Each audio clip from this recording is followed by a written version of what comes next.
শিবের মহিমায় মুখরিত মৌলভীবাজারের শ্রীমঙ্গল। আজ মহাশিবরাত্রি উপলক্ষে শ্রী শ্রী বানেশ্বরনাথ মহাদেব মন্দিরে দিনব্যাপী চলছে নানা ধর্মীয় আয়োজন। ভোর থেকেই ভক্তদের ঢল নেমেছে মন্দির প্রাঙ্গণে।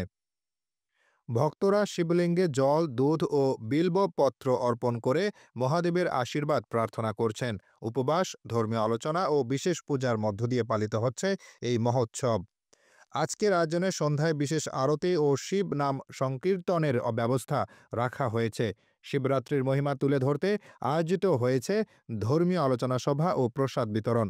ভক্তদের নির্বিঘ্ন অংশগ্রহণ নিশ্চিত করতে মন্দির কমিটি ও স্থানীয় প্রশাসন বিশেষ নিরাপত্তা ব্যবস্থা নিয়েছে। শিবরাত্রির এই শুভ দিনে ভক্তরা মহাদেবের করুণা ও আশীর্বাদ প্রার্থনা করছেন। শিবরাত্রির এই পবিত্র মুহূর্ত আপনাদের সঙ্গে ভাগ করে নিতে পেরে আমরা আনন্দিত।